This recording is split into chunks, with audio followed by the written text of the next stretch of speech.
Hello students, most welcome आपकी अपनी YT computer classes into creative learning में।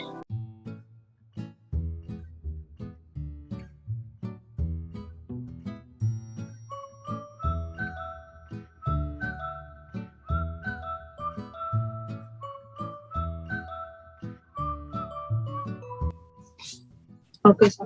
Okay, जैसे पहले हम इसी से स्टार्ट करेंगे। क्वेश्चन नंबर 147, मतलब किसी बुक में रहेगा ये, तो हम इसे क्वेश्चन नंबर जो भी है अननोन मान के चलते हैं।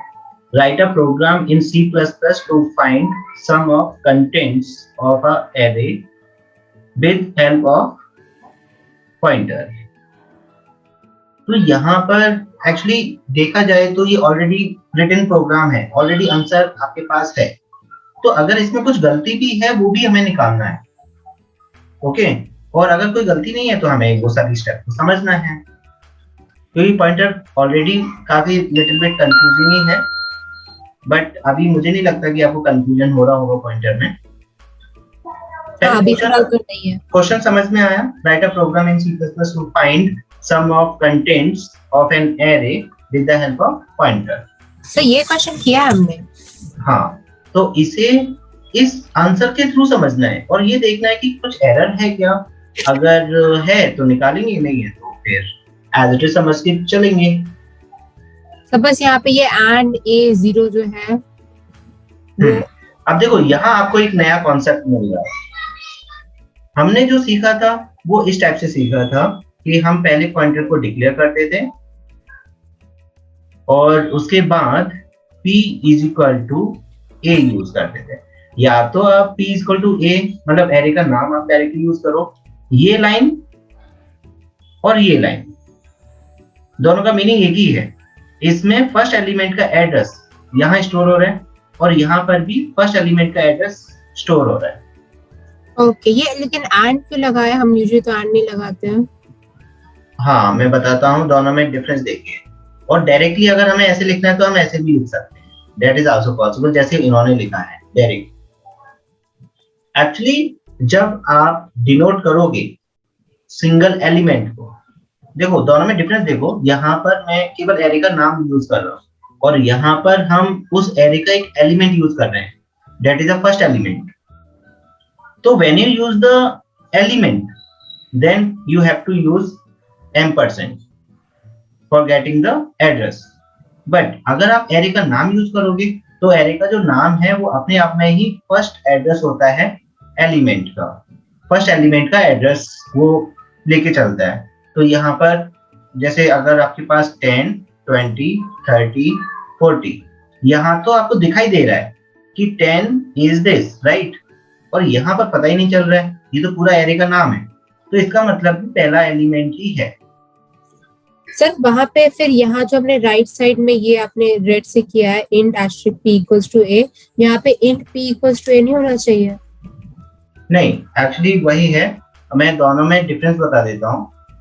ये at the time of declaration you are assigning the address of a array into the pointer variable, मतलब पॉइंटर वेरिएबल आप डिक्लेयर करते समय ही आपने असाइन किया। दोनों में डिफरेंस है। एक आप ऐसे करोगे int asterisk p, पहले हमने पॉइंटर को डिक्लेयर कर लिया and after declaration you are going to assign a address of a array into the pointer. दोनों लाइनों में डिफरेंस समझिए। दिस वही तो, इसीलिए तो एरे थोड़ा सा टफ लगता है ना हमें, कि मैंने बोला था कि जब भी हम एड्रेस असाइन करेंगे तो एस्ट्रिक नहीं आएगा। यहाँ एस्ट्रिक आ रहा है, इवन यहाँ पर भी आप देखोगे तो एस्ट्रिक है। हो गया ना कंफ्यूजन? बट कंफ्यूजन से बाहर भी निकलना है। आई थिंक सो कंफ्यूजन से बाहर निकल गए। यहाँ 2 लाइंस में अगर आप मर्ज करोगे, मतलब 2 लाइंस को एक ही लाइन में मर्ज करोगे तो इस टाइप का सीन रहेगा, और अगर सेपरेट सेपरेट करोगे तो ऐसा सीन रहेगा। यहाँ अगर मैंने एस्ट्रिक लगा दिया तो वो गलत हो जाएगा, इसके लिए मना किया था। ओके, तो मतलब हम याद नहीं रख सकते हैं क्या कि कहाँ पे एस्ट्रिक लगाना है, कहाँ नहीं लगाना है? हाँ, तो ये प्रैक्टिस ही तो चल रही है ना, उसी की प्रैक्टिस चल रही है कि कहाँ लगाना है, कहाँ नहीं लगाना है।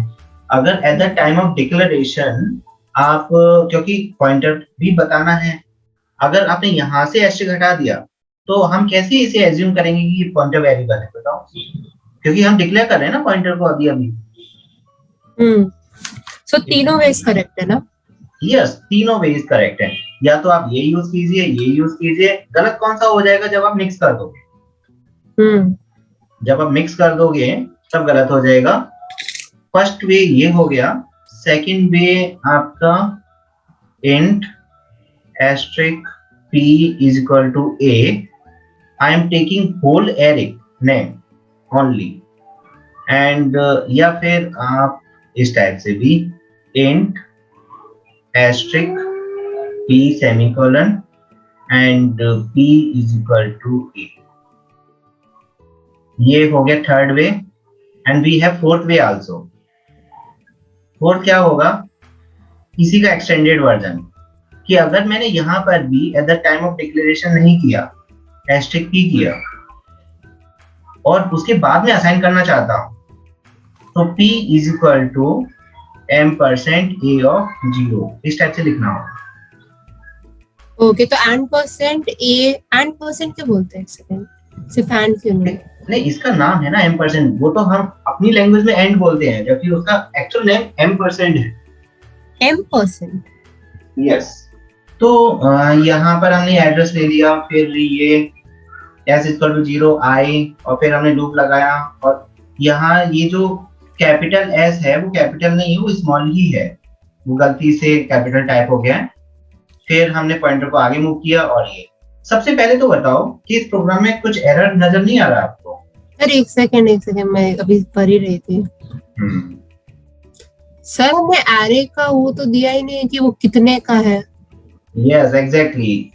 इस लाइन से पहले, मतलब मेन फंक्शन के बाद, सबसे पहले तो हम एरे को डिक्लेयर करेंगे। हाँ, इंट char कितना। अब इन्होंने बोला नहीं है तो मैं 5 ले रहा हूँ, नीचे तो 5 यूज हो रहा है ना। हाँ। और फिर हम इसके अंदर वैल्यूज भी एंटर करेंगे फॉर लूप से। है ना। आई तो डिक्लेयर है ऑलरेडी, तो हम क्या करते हैं, इंट नहीं ले रहे, आई ले लेते हैं सीधा। I is equal to 0। आई, ये पार्ट इसमें मिसिंग है एक्चुअली। सर इंटीजर एरे के लिए भी गेट्स क्यों नहीं यूज कर सकते हैं? नहीं, वो स्ट्रिंग के लिए है, not for integers. Enter data C in A of I, right. अब ए के अंदर पूरा डेटा आ चुका है, इतना पार्ट मिसिंग है इस क्वेश्चन के अंदर। ये पार्ट पूरा यहाँ पर अटैच होगा, उसके बाद कहानी स्टार्ट होगी। अब पॉइंट ये है कि मैंने जितने भी वेरिएशंस आपको बताए हैं पॉइंटर के लिए, अगर आप उसे हैंडल कर सकते हो तो ठीक है, नहीं तो ऑलवेज इस पॉइंट को याद रखिए, या फिर मैंने जो पहले बताया था उसे याद रखो। मतलब कोई एक पॉइंट कैच कर लो कंप्लीटली फॉर ऑल प्रोग्राम्स। तो हम क्या करेंगे कि कोई भी मतलब ये अच्छा लग रहा है तो हम ये कर लेंगे, तो जो भी आपको बेटर लगे उसे आप यूज कर सकते हो। ऐसा नहीं कि हर प्रोग्राम में आप अलग अलग वेज यूज कर रहे हो, just take one way. Okay, in short आपको 2 वेज मिल गए, क्योंकि पहले हमने उसे उस तरीके को यूज किया है ज्यादातर, p इक्वल टू a वाला, और हम ये याद हो गया है। अभी ये भी याद कर लीजिए, क्योंकि आपके लिए इम्पोर्टेंट है अलग अलग तरीके से समझना, क्योंकि केवल एक ही पॉइंट पे रहोगे तो प्रॉब्लम हो जाएगा। फिर हमने यहाँ पर सम निकालना है, तो s इक्वल टू 0 लिया, लूप लगाया। यहाँ पर अगर मैं मान के चलता हूँ कि मैंने यहाँ पर लिया है 10, 20, 30, 40 एंड 50, पॉइंटर यहाँ होगा, है ना। हाँ। तो एस्ट्रिक p मतलब 10 आ जाएगा, 10 प्लस 0 मतलब 10। कैलकुलेशन, ये लाइन तो वही फेमस लाइन है, पता ही है इस लाइन के बारे में, sum equal to sum plus I वाला जो लाइन है, इससे क्या होता है, वैल्यूज कैलकुलेट हो जाती हैं, है ना। पहले आपका s में आ जाएगा 0 प्लस 10 इज इक्वल टू 10, फिर यहाँ पर p प्लस प्लस। अब देखो यहाँ एस्ट्रिक नहीं लगाया, because you want to move the address, not a value. अगर आप एस्ट्रिक लगा दोगे 10 becomes 11, right. because asterisk means value of the pointer and only pointer means address. अगर if you don't use asterisk it means work on address, it will work on address, तो address को move करेगा। अब p यहाँ आ जाएगा, loop again execute होगा, तो अब क्या होगा, p के अंदर क्या आएगा 20, p के अंदर 20 और s के अंदर 10 था तो ये 30 हो गया, फिर p आगे मूव होगा। ओके, तो यहाँ पर इस टाइप से p आगे मूव होता जाएगा और यहाँ पर ये कैलकुलेशन होती जाएगी, यहाँ 30, फिर ये 30 आ जाएगा, 60 हो जाएगा, फिर यहाँ पर 60, ये 40, 100 और फिर 100 प्लस 50 और 150। तो जब ये लूप से बाहर निकलेगा तो sum is equal to 150 print हो जाएगा। तो ये प्रोग्राम आई थिंक समझ में आ गया होगा। हाँ सर। ओके, मतलब एक तरह से रिवीजन हो गया। हाँ। और आपको वो न्यू पॉइंट्स मिल गए मल्टीपल, ठीक है ना। तो ये हो गया। अब आते हैं इस क्वेश्चन पर, क्वेश्चन रीड करो जरा। Write a C++ program to find smallest in an array of 10 floors using pointer. तो यहाँ पर ज्यादातर हमें इंटीजर लिया है, तो यहाँ पर प्रैक्टिस हो जाएगी फ्लोट की। यूजिंग पॉइंटर हमें स्मॉलेस्ट एलिमेंट फाइंड आउट करना है। तो जो बेसिक क्राइटेरिया है, एरे लेना। देखो यहाँ तो एरे लिया है और यहाँ पर एस्ट्रिक p लिया और एक स्मॉल वेरिएबल ले लिया है। लूप लगाने के लिए i एंटर 10 एलिमेंट्स यहाँ तक एंटर हो गए। तो यहाँ तक तो बेसिक वर्किंग है, केवल पॉइंटर डिक्लेयर किया है एक्स्ट्रा और कुछ नहीं हुआ है, और एरे के अंदर जो हम डेटा एंटर करते हैं वो यूज हुआ है। तो यहाँ तक तो कोई प्रॉब्लम नहीं है क्या? नहीं, ये तो बेसिक हो गया। यहाँ से मेन कहानी स्टार्ट हो रही है। कहाँ से? इस लाइन से।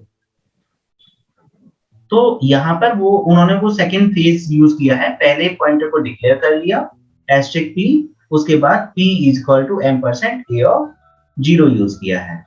तो कोई कंफ्यूजन? ये वाला फॉर्मूला यूज किया इन्होंने। हाँ ठीक है। इससे पहले वाले प्रोग्राम में ये था int asterisk p is equal to m% a of 0। या तो एक साथ आप लिख लीजिए या फिर एक्चुअली एस्ट्रिक p ये ऊपर डिक्लेयर कर चुके हैं, इसलिए उन्होंने इस टाइप से किया। तो इस लाइन का मीनिंग क्या होगा, एक बार मुझे बताइए जरा। हमने क्या कहते हैं, p को जो p हमारा वो है p एड्रेस है, उससे हमने 10 का जो एड्रेस है वो वैल्यू दे दिया। मींस जो 10 का एड्रेस होगा वो p के अंदर स्टोर है, मतलब p यहाँ आ गया। हाँ। पॉइंटर यहाँ आ गया और ये ऑल डेटा जो है a के अंदर स्टोर है, राइट? हाँ। तो यहाँ पर अभी 10 एलिमेंट्स हैं, but I am taking 5 elements only for example. और small is equal to asterisk p। What's the meaning of this line? What will be the value of sum small की value क्या हो जाएगी? 10। तो यहाँ पर भी कोई कंफ्यूजन नहीं है क्योंकि p अभी यहाँ पर है। अगर मैंने यहाँ पर एस्ट्रिक नहीं लगाया तो क्या होगा, स्मॉल के अंदर 10 का एड्रेस आएगा, but I want value. Okay, तो फर्स्ट वैल्यू हमने स्मॉल के अंदर ले लिया, फिर लूप लगाया for getting all elements one by one. हमने ये कंडीशन लगाया इफ एस्ट्रिक p मींस ये वैल्यू स्मॉल वाली वैल्यू से छोटी है तो स्मॉल के अंदर एस्ट्रिक p की वैल्यू आ जाएगी, मतलब रिप्लेस हो जाएगा। देखो फर्स्ट टाइम पर तो दोनों कंडीशन मतलब 10 लेस देन 10 कंडीशन फॉल्स हो जाएगी, कुछ नहीं हुआ, राइट? नेक्स्ट टाइम क्या आएगा, यहाँ 2 आएगा, मतलब एस्ट्रिक p में क्या आएगा, 2 आएगा। तो अब क्या हो जाएगा, कंडीशन ट्रू होगी या फॉल्स होगी? ट्रू। एस्ट्रिक p में 2 और स्मॉल में है 10। इसका मतलब क्या है, कंडीशन ट्रू मींस हमें ये पता चला कि जो नेक्स्ट एलिमेंट है दैट इज लेसर देन जो हमने एज्यूम किया है उससे। तो हमने क्या कर दिया, अब 2 को स्मॉल बना दिया, स्मॉल के अंदर क्या ले लिया, 2 ले लिया। अब स्मॉल की वैल्यू 2 है, 10 नहीं है। अभी मैं यहाँ से इसे कट कर देता हूँ। स्मॉल की वैल्यू पहले थी 10, सबसे पहले हमने स्मॉल की वैल्यू लिया था 10, अभी कट होके 2 आ गया। ओके, फिर नेक्स्ट वैल्यू 7 से चेक करेगा। अब यहाँ पर कंडीशन क्या बन जाएगी, फॉल्स। फॉल्स बन जाएगी, लेकिन वैल्यूज होंगी, यहाँ पर होगा 7 और स्मॉल में होगा 2, बिकॉज अब स्मॉल की वैल्यू चेंज हो जाएगी ना। तो कंडीशन फॉल्स अगेन। देन फिर मिलेगा 1, 1 पर कंडीशन अगेन ट्रू हो जाएगी। तो अब क्या होगा, स्मॉल के अंदर 1 आ जाएगा। तो कहने का मतलब क्या हो रहा है, जैसे स्मॉल वैल्यू मिलेगी उसे हम रिप्लेस करते जाएंगे और नहीं मिलेगी आगे बढ़ जाएंगे, तो स्मॉलेस्ट वैल्यू हमें मिल जाएगा। अब नेक्स्ट टाइम पर यहाँ 1 है और यहाँ 6 है, कंडीशन फॉल्स, तो स्मॉलेस्ट वैल्यू क्या निकल कर आया यहाँ, 1। और ये एस्ट्रिक p प्लस प्लस को भूलना नहीं है, p प्लस प्लस से अभी जैसे p यहाँ पर है, मैंने p को आगे मूव ही नहीं किया, नहीं तो क्या हो रहा है, p यहाँ था, जब नेक्स्ट टाइम पर होगा तो p, जब मैंने 2 निकाला था तो p यहाँ आ गया था, जब मैंने 7 निकाला तो p यहाँ आ गया था, 1 निकाला तो p यहाँ पर, फिर 6 निकाला तो p यहाँ पर है। ओके, तो इस टाइप से p आगे मूव हो रहा है just because of this line, because ये लाइन लूप के अंदर है, ये लाइन भी एग्जीक्यूट होगी, बट मेरा पूरा कंसंट्रेशन कहाँ था, केवल इस एक कंडीशन को समझाना। वो तो हम समझ जाएंगे कि p आगे मूव होगा तभी तो आगे की वैल्यूज आएंगी, तो इसका इतना ज्यादा ये नहीं है। वो तो हमने एक माइंड में मेकअप कर लिया कि हाँ p आगे मूव हो रहा है।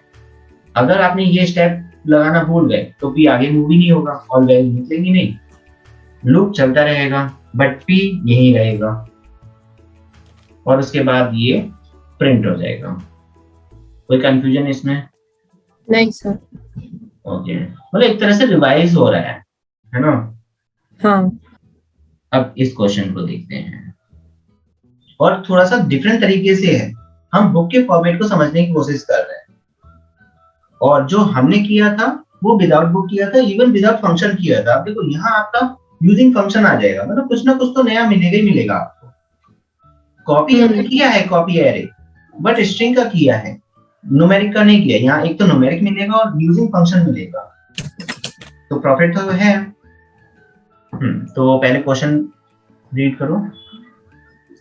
Write a function that uses pointers to copy an array of double. Sir ये एस्ट्रिक डबल के साथ क्यों है, वो आगे होना चाहिए ना? नहीं, एक्चुअली क्या होता है, जब हम पॉइंटर के साथ काम करते हैं तो रिटर्न टाइप में भी एस्ट्रिक लगा सकते हैं। ओके, क्योंकि यहाँ पॉइंटर के थ्रू काम हो रहा है और हम जो रिटर्न कर रहे हैं, हम जो रिटर्न कर रहे हैं वो क्या रिटर्न हो रहा है, पॉइंटर रिटर्न हो रहा है, इसलिए हमने यहाँ पर एस्ट्रिक लगाया। रिटर्न टाइप को मतलब पॉइंटर बनाते हैं। अच्छा, हम पहले ऐसा नहीं करते थे ना? नहीं, हमने फंक्शन के थ्रू किया ही नहीं ना अभी पॉइंटर, अब कर रहे हैं ना हम फर्स्ट टाइम। हम लिखते थे int स्पेस एस्ट्रिक p, है ना? और अभी यहाँ पे डबल एस्ट्रिक स्पेस कॉपी ऐसे लिखा है। नो, ये फंक्शन क्रिएट हो रहा है, पॉइंटर नहीं बना रहे हम यहाँ पर। ये यहाँ पर पॉइंटर नहीं बन रहा है, यहाँ फंक्शन बना रहे हैं पूरा। We are creating function, function definition है ये। This is a return type, this is a function name और these are the arguments. Okay, हाँ, तो वेरिएबल की तरह ट्रीट मत करो। हमने क्या किया है, ये रिटर्न टाइप है, हमने ये एस्ट्रिक दे दिया यहाँ पर, इसका मतलब return type must be a pointer. तो देखो यहाँ पर जो रिटर्न हो रहा है, रिटर्न p क्या है, पॉइंटर ही तो है। हाँ। ओके, वो चीज। अब हमने यहाँ क्या किया है, मेन फंक्शन से एग्जीक्यूट करना स्टार्ट करते हैं। यहाँ पर डबल a 8 वैल्यूज हमने क्या किया, इनिशियलाइज कर दी, मतलब a 8 के अंदर 8 वैल्यूज हैं। फिर हमने यहाँ पर प्रिंट फंक्शन को कॉल किया, यहाँ से प्रिंट फंक्शन जाएगा यहाँ पर, और प्रिंट फंक्शन तो अधूरा है, यहाँ कुछ प्रिंट हो नहीं रहा है। ओके, और जबकि इसकी भी डेफिनेशन अभी अधूरी है, इसकी भी डेफिनेशन होगी, बट इन्होंने डिक्लेयर नहीं किया है। तो ये एक्चुअली मेन फंक्शन को शो कर रहे हैं ऑलरेडी, ये हमें बस कॉपी करना है, बाकी का तो फिर प्रिंट हो ही जाएगा। देन यहाँ से कॉपी करने के बाद ए का डेटा इस ए में ट्रांसफर हो रहा है और इस ये जो 8 है वो यहाँ ट्रांसफर हो रहा है, मतलब जो एरे का साइज है वो क्या बन जाएगा, 8 बन जाएगा। इसका मतलब पॉइंटर के अंदर 8 मेमोरी ब्लॉक्स आपके बन गए, क्योंकि n इज व्हाट, 8। अब p यहाँ पर है तो p ऑफ 0 भी यही होगा। एक्चुअली एक चीज और मुझे बताना था कि जो हम p को यूज करते हैं, जहां पर भी p होता है, एस्ट्रिक से उसकी वैल्यू निकाल सकते हैं या फिर p ऑफ 0 से भी उसकी वैल्यू निकाल सकते हैं। ये गलत हो जाएगा, एस्ट्रिक p ऑफ 0, ये मिक्स फॉर्म हो गया, हाइब्रिड हो गया, ये रॉन्ग है।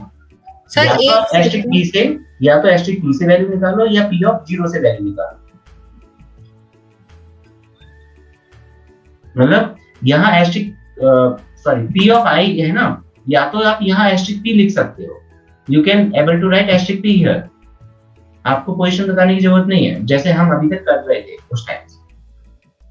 मतलब यहाँ पर आपको नया पॉइंट क्या समझना है, या तो आप एस्ट्रिक p यूज करो या फिर p of 0, p of 1, this is also possible just like a normal array. ये अभी पॉइंटर नॉर्मल एरे की तरह बिहेव कर रहा है ना। अब इसमें और इसमें क्या पता चल रहा है कि ये पॉइंटर है, एक तो नॉर्मल एरे की तरह हो गया। और जो हमने प्रीवियस प्रोग्राम किए थे उनमें भी आप ऐसा कर सकते हो। इवन मेरा एक क्वेश्चन है भी इस टाइप का, मेरे जो नोट्स हैं उनमें एक क्वेश्चन आपको इस पोजीशन वाला भी मिलेगा। ओके अच्छा ये एरे, अच्छा पॉइंटर का एरे है। हाँ एक सेकेंड, पॉइंटर है ना ये, और एरे बना दिया हमने, मेमोरी एलोकेट कर दी। सर p यहाँ पे जो हमने फर्स्ट फंक्शन लगाया है, इसमें जो p आएगा वो लेट्स से कि जो मेरा मैं जो एक सेकेंड, जो p फर्स्ट पोजीशन पर होगा, nth पोजीशन पे होगा ना p, अभी n+1 पे। नहीं नहीं नहीं, ये तो उसको साइज एलोकेट किया है कि how many bytes this array can take values. Sir एक सेकेंड, ये फर्स्ट लाइन का मतलब क्या है, double asterisk p equals to new double n? उसको साइज मिला है कि कितने एलिमेंट्स को गेट कर सकता है अपने अंदर। ये मतलब क्या है, एक सेकेंड सर, यहाँ पे एस्ट्रिक डबल के आगे और उसके बाद स्पेस है ना। मुझे बताओ, अगर मैंने लिखा int a 8, इसका क्या मतलब है, a के अंदर आप 8 वैल्यू डाल सकते हो। हाँ, सेम मीनिंग ये है कि p के अंदर आप n वैल्यू डाल सकते हो। यहाँ पे ये एड्रेस का एक एरे हो गया है ना। सही से नहीं लिख लेते हो। हाँ, तो अगर मेरे को ये इंट का बनाना होता तो मैं लिखती int asterisk p equals to new int और ब्रैकेट में उसका साइज। Yes, okay. हाँ सर। तो ऑल वैल्यूज p के अंदर गए और उसके बाद हमने रिटर्न p कर दिया। अब ये p का वैल्यू रिटर्न होके कहाँ जाएगा, इस b के अंदर जाएगा और उसके बाद हम उसे प्रिंट कर रहे हैं। तो यहाँ बस ध्यान देने वाली बात यह है कि कैलकुलेशन पार्ट पर पूरा फोकस किया गया है, प्रिंट फंक्शन के अंदर का जो पार्ट है वो यूज ही नहीं हो रहा है। मतलब अगर आपने एज इट इज इसे कॉपी करके रन किया तो चलेगा नहीं, कॉपी तो हो जाएगा बट प्रिंट नहीं होगा। तो आधा अधूरा क्वेश्चन दिया गया है। If you want the definition, I am writing the definition, void print double क्या लें, यहाँ पर कोई भी x वेरिएबल ले रहे हैं और यहाँ पर n वेरिएबल ले लेते हैं। सर ये ग्लोबल वेरिएबल टाइप हमने किया ना, ग्लोबल फंक्शन और समथिंग। उसे मेन के अंदर भी डाल सकते थे ना। हाँ, वहां पर भी प्रिंट, मतलब फंक्शन के थ्रू प्रिंट ना करके सीधा आप b की वैल्यू प्रिंट कर सकते हो, ये प्रिंट फंक्शन की जरूरत ही नहीं है। फॉर लूप लगा के i is equal to 0, i less than n, i plus plus और C out x of i, आपका प्रिंट हो जाएगा। नहीं तो प्रिंट फंक्शन की जगह पर सीधा आप क्या कर सकते हो, फॉर लूप लगाकर i इज इक्वल टू 0, एक इंट i वेरिएबल लेना पड़ेगा, i less than 8, i plus plus C out, b के अंदर डेटा आया ना, b ऑफ i। सही, लेकिन थोड़ा ज्यादा कॉम्प्लिकेट हो गया। नहीं, ये प्रिंट फंक्शन को यूज करके कॉम्प्लिकेटेड हो रहा है, विदाउट प्रिंट फंक्शन तो ये नॉर्मल फॉर लूप लगाकर इजी हो गया ना। After this line we use this for loop. Okay, तो उससे क्या होगा, जो भी b के अंदर डेटा आया है वो प्रिंट हो जाएगा। इसका सेकंड फॉर्म भी है, आप ऐसे भी कर सकते हो, फॉर i ऐसे क्या करा? i less than 8, i plus plus, जो अभी तक करते आ रहे थे उस टाइप से अगर आप करना चाहते हो, सी आउट एस्ट्रिक b और b प्लस प्लस, अभी तक हम ये कर रहे थे एक्चुअली। तो this is also you can use, मतलब पॉइंटर को हम आगे मूव कर रहे हैं और एस्ट्रिक b से पॉइंटर को प्रिंट कर रहे हैं। Yes sir, this is also possible. तो अभी क्या है, आपको टू वेज पता चल रहे हैं, ये मैं बताना चाहता था एक्चुअली इनके थ्रू आपको। ये हो गया, ये वाला हो गया।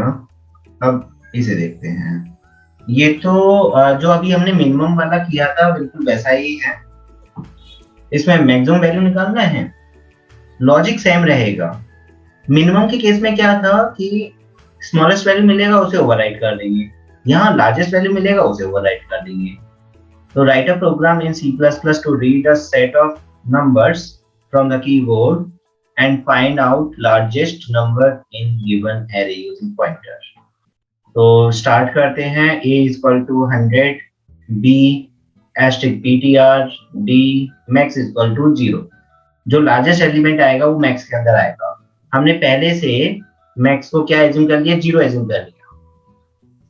तो सबसे पहले तो हमने यहाँ पर 10 वैल्यूज एंटर किया, सी इनका सी स्मॉल रहेगा, ओके, और ए ऑफ डी के बेसिस पर डेटा एंटर हो जाएगा।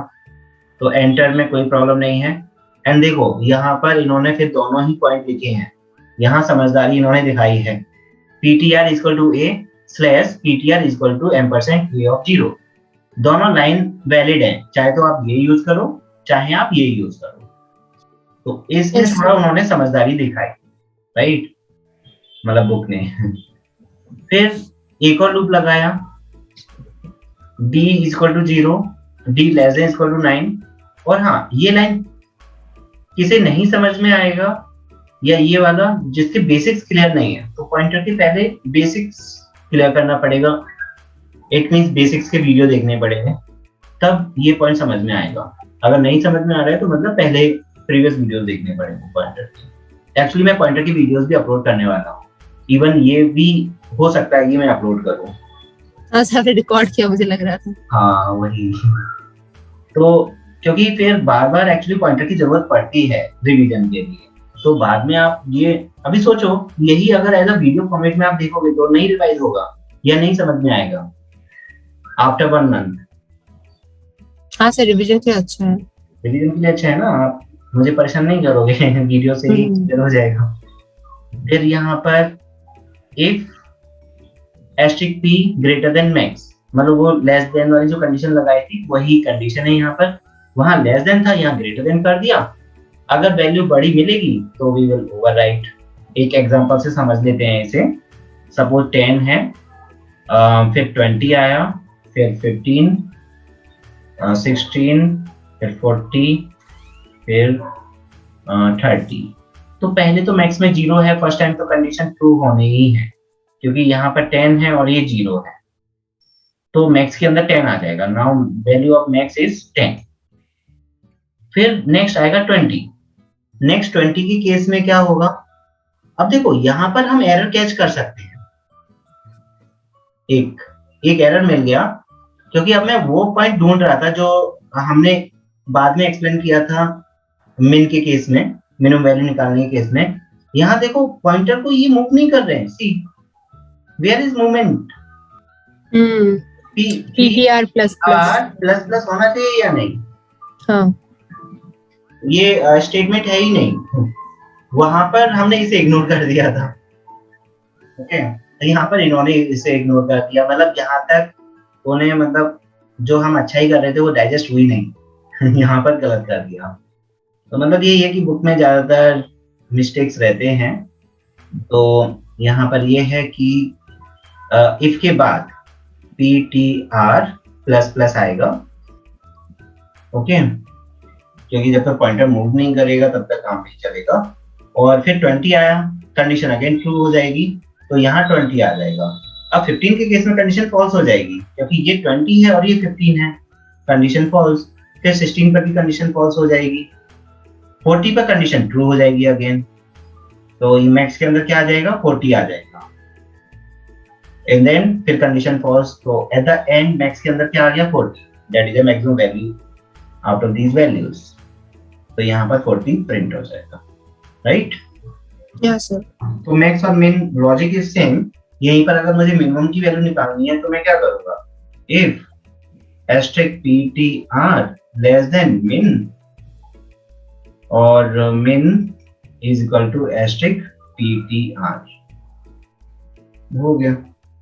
मतलब एक तरह से अब मैं बुक को समझाने की कोशिश कर रहा हूँ आपको। ये बुक के ही प्रिंट आउट्स हैं, राइट?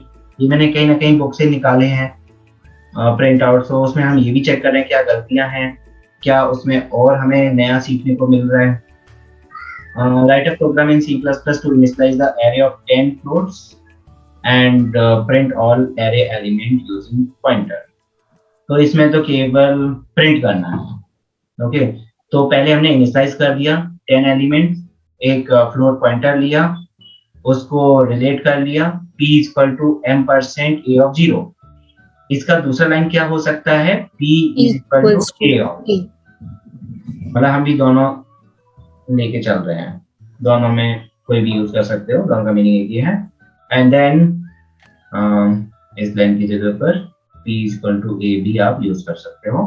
फिर ये एक मैसेज दे दिया cout तो एरे इक्वल टू, उसके बाद 0 to 9 एक लूप लगाया, एस्ट्रिक p प्रिंट किया और p को अगेन मूव किया। तो ये तो वही है जो मैंने अपनी बुक में बताया था आपको, अपने नोट्स के थ्रू बताया था, बिल्कुल वही, केवल प्रिंटिंग दिखा रहे हैं यहाँ पर। और ये इजीएस्ट प्रोग्राम है, सबसे पहले यही करना चाहिए था हमें। ओके, तो यहाँ पर ये आई थिंक क्लियर हो गया होगा। हाँ सर। तो ये तो केवल प्रिंट हो रहे हैं यहाँ पर। थोड़ा सा बस मैं ये एक्सप्लेन कर देता हूँ कि जब हमने ये लाइन को यूज किया तो पॉइंटर इस वैल्यू पर आ गया 1.2 पर, और जब हमने एस्ट्रिक p किया तो ये वैल्यू 1.2 प्रिंट हो गया। p प्लस प्लस से पॉइंटर मूव होकर 2.3 पर आ गया, एंड देन लूप अगेन चलेगा तो 2.3 प्रिंट हो जाएगा। फिर पॉइंटर आगे मूव होगा तो यहाँ पर p आ जाएगा, 4.5 प्रिंट हो जाएगा। तो ऐसे पॉइंटर आगे मूव हो रहा है बाय यूजिंग p++।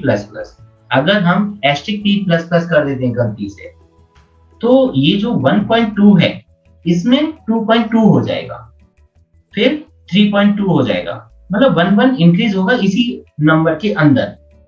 ये नंबर्स नहीं आएंगे अगर एक छोटी सी गलती करते, इसलिए एस्ट्रिक यहाँ नहीं आएगा। तो गलतियां ऐसा नहीं करनी, गलतियां करके ही समझो कि अगर हमने एस्ट्रिक p कर दिया तो क्या होगा, वैल्यू अपडेट हो जाएगा, पॉइंटर आगे मूव नहीं करेगा। पॉइंटर को आगे मूव करना है तो उसके एड्रेस पर ही ऑपरेट करना पड़ेगा।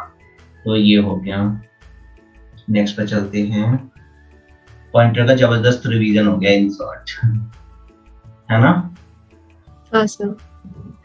Now write a program in C++ to accept two integer number in the main and find the sum of those number using function of by address। मतलब कॉल बाय जो address होता है ना उसके through हमें working करना है। Call bye दो टाइप के फंक्शंस होते हैं, कॉल बाय वैल्यू और कॉल बाय एड्रेस। याद आ रहा है ये? सर थोड़ा थोड़ा याद आ रहा है लेकिन हाँ, ये अभी होने वाला है हमारे नोट्स में, अभी हुआ नहीं है, आधा यहाँ से क्लियर हो जाएगा। Call by address, call by address में क्या होता है कि जो भी आप यहाँ इन वेरिएबल्स में चेंजेस करोगे वो यहाँ पर भी रिफ्लेक्ट हो जाएगा।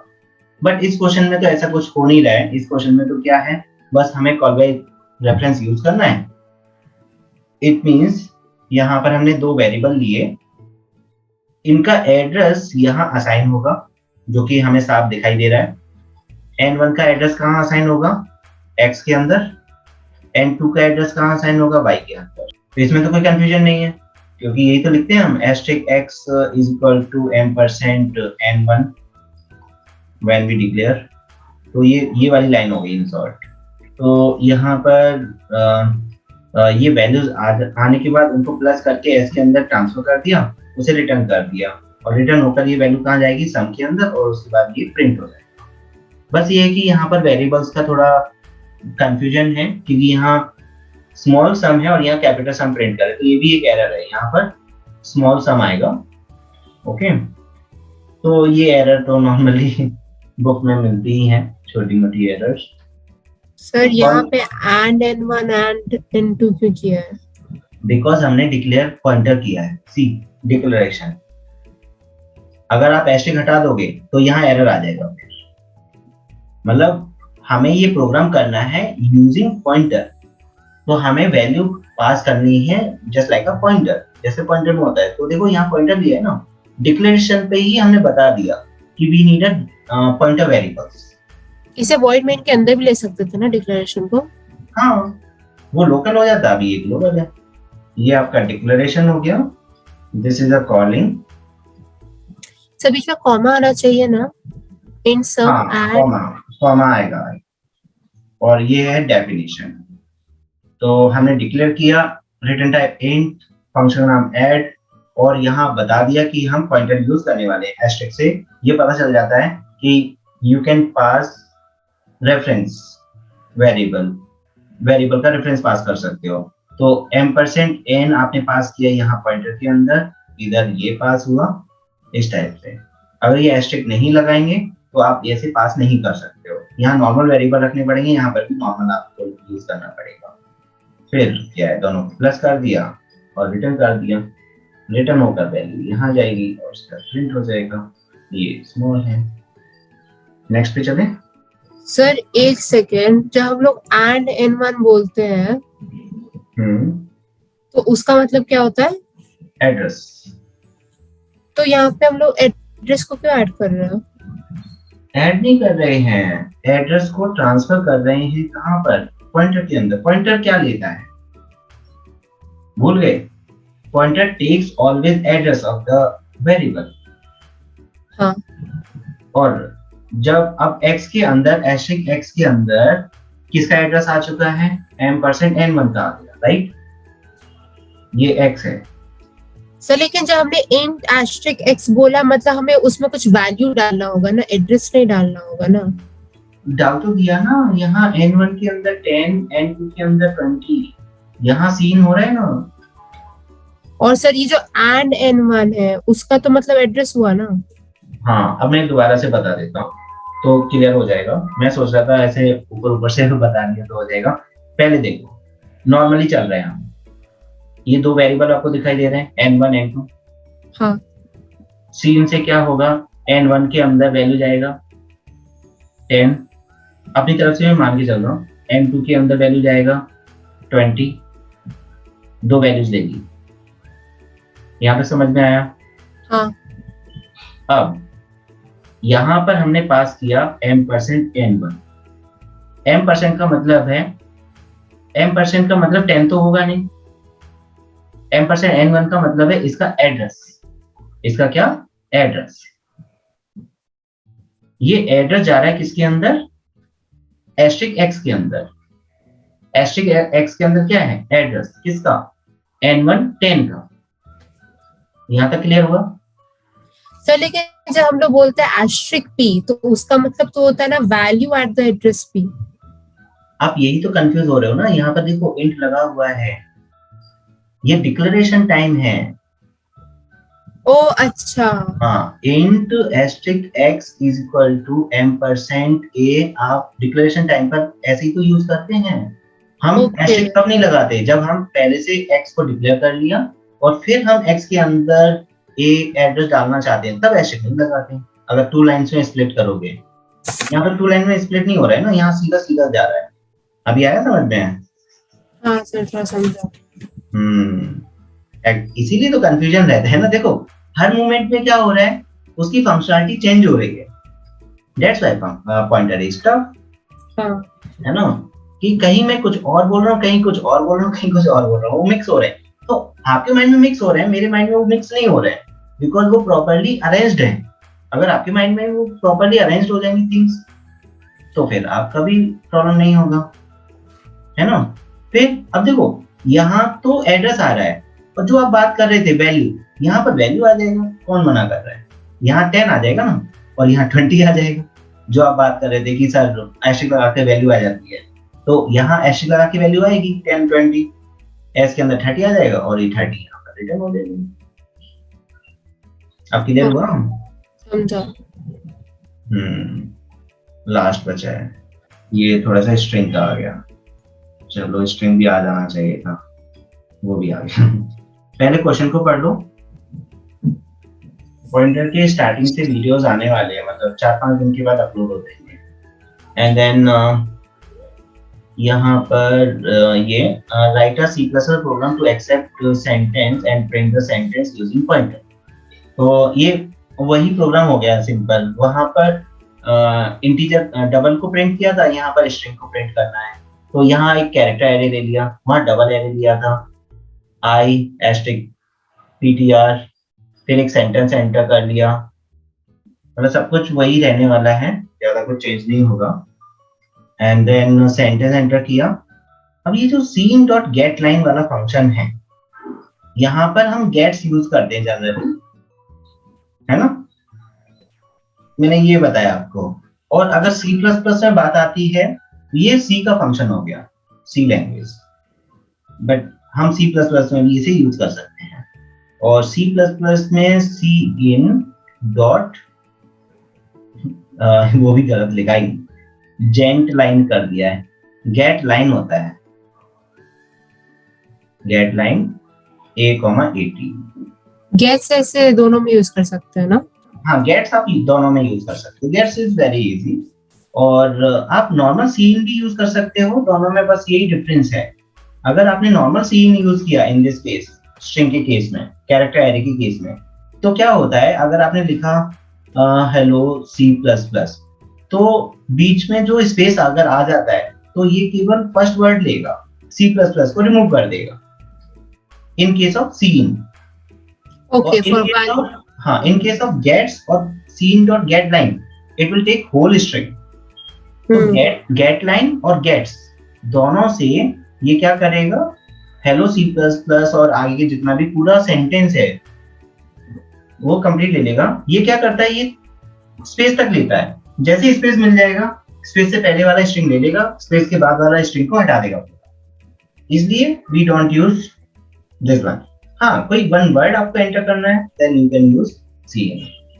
तो ये हो गया scene.getLine। ये गलत कर दिया है, मैं लिख देता हूँ इसका proper sentence, scene.getLine a,80। Then फिर हमने एड्रेस असाइन कर दिया, कॉमन चीज काफी टाइम से करते आ रहे हैं। फिर एक सेंटेंस इज, और ये आपका बस इस कंडीशन को हमें समझना है कि जब भी हम डेटा एंटर करते हैं, सपोज हमने राम एंटर किया, तो 0 1 2 एट द एंड /0 वाला जो कॉन्सेप्ट मैंने आपको बताया था, लास्ट में हमेशा /0 ऐड हो जाता है।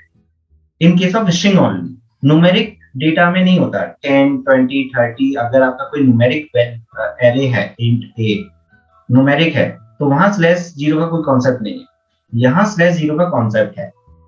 तो हमने जो लूप लगाया है, a of I not equal to /0, okay, तो ये /0 को बोलते हैं नल कैरेक्टर, नल कैरेक्टर। तो अभी अगर आप देखोगे a of 0 में तो r है, कंडीशन फॉल्स, प्रिंट हो जाएगा। फिर देखोगे a है, कंडीशन फॉल्स, प्रिंट हो जाएगा। फिर m, कंडीशन फॉल्स, प्रिंट हो जाएगा। /0 आया, condition true, because /0 not equal to /0, condition false हो जाएगी, बाहर आ जाएगा, बस हो गया। और पॉइंटर को हम आगे मूव करते जा रहे हैं, मतलब पॉइंटर पहले यहाँ था, फिर पॉइंटर यहाँ आया, फिर पॉइंटर यहाँ आया, फिर पॉइंटर यहाँ, तब तक तो लूप बंद ही हो गया। तो बस स्ट्रिंग के केस में इस कंडीशन को हमें पॉइंट आउट करना पड़ता है अच्छे से, not equal to null character. मतलब लूपिंग में ये कंडीशन आपको लगाना पड़ेगा अगर आप कैरेक्टर बाय कैरेक्टर गेट कर रहे हो डेटा तो, इन केस ऑफ कैरेक्टर एरे। जब भी आप कैरेक्टर एरे यूज करोगे, you need to use this condition to get all characters one by one. This is a special point. Okay sir. और ये कंडीशन क्यों लगाते हैं? क्योंकि जब भी हम स्ट्रिंग एंटर करते हैं तो उसके अंदर कोई भी आपने डेटा एंटर किया, सपोज हमने सीता एंटर किया, तो 0 1 2 3 और यहाँ पर नल कैरेक्टर आ जाएगा फोर्थ पोजीशन पर।